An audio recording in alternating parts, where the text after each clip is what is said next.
Raymond, part of the series, your stepmother, she yells, "There's a rapist in this house." Now, Tupac says, "I can't die with people thinking I'm a rapist," right? Yeah. What was that like for you? Because you're on the phone with your dad every day, basically, waiting. He's waiting on your call. Yeah. Your brothers and sisters are growing up. Yeah. What was that like? That one line was powerful for me because I'm like, so this is what she thought the whole time. So you wouldn't be in her house if your dad, wasn't there, or if he gave in to that. What was that like? No, I mean, it was tough because now it's like you hear it in the street, right? You hear it all in the media, but it's outside your home. Now it's in your house. It's in a sacred space. It's in the sacred space. It's right next door to me, right? And now it becomes like a panic. I don't know how this can go, right? She can say that I touched her. She can say anything. You feel like you're living with the enemy. Yeah, I feel like this is too close to me. I can't be in this space with her. And so that was rough, and I dealt with that for a long time until I was able to move out. So that was just only one instance, but you heard it more than once. Yeah. Wow. And that's why I said, like, I didn't know that he was going through that.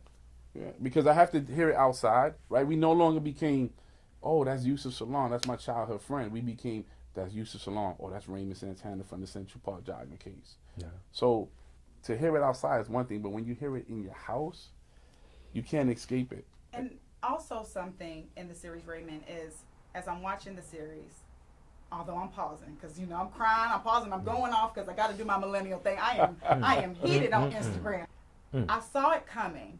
You were trying to find a job, and I was like, "Oh, I know how this is about to go." I already know, and I was like, "Please don't, please don't, please don't, please don't," because this is the stuff I didn't know. Yeah. I only know that you guys were accused. The evidence says you didn't do it, and then you were free. Yeah. Right. Exonerated. Yeah. So exonerated. You started selling drugs. Yeah. I got mad. I got mad at you in the series because I was like, "Come on, Raymond, you go back." Yeah. Right? I'm talking to the TV. My friends were all talking about it. But not only, and this is another part that you got to remember too. He's leaving out of the house, and his stepmom says, "I'm gonna tell your parole officer that you're selling drugs." That blew my mind. Right? I couldn't compute that. Yeah. Because on one hand, I understand you're trying to find a job, right?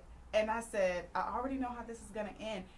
When you got down on your knees and just put your hands up, it's like you knew that you were bound to get caught and that you were going to go back. Is that true? No, it's true. I mean, at the end of the day, you think that I came home from prison.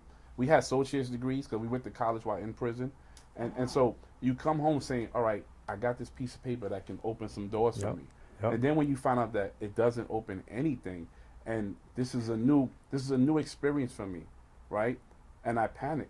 I don't know what to do. Like, there's no transitional programs for us. There's no halfway house. You're just dumped, and you got to fend for yourself. Nobody's sitting there to walk you through the process. And so here I was. I filled out these applications and wouldn't get heard.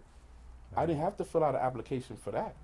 Yeah. That was just like, you want to do it? Go right ahead. It was easier. And I think that's the part that folks have to understand too. Yeah. We were trying to live life legal, normal, everything that everybody does. I couldn't get a job either. And I was fortunate that my mother had an organization at the time called People United for Children, and so I was able to work for her. And in working for her, I started also educating myself more and started learning more about computers and how to do things and things like that, which is how I was able to, like in the series it says, man, how'd you get a job?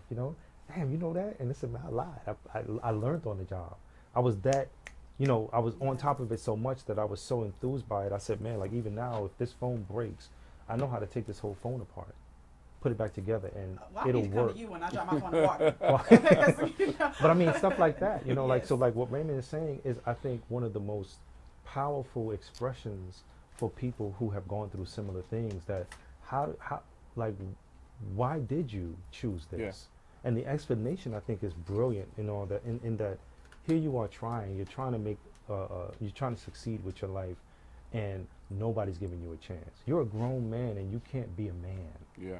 Right? Yeah, you have. And so then you say, well, shoot, I don't got to fill out an application for this. Yeah. Let me just go do this.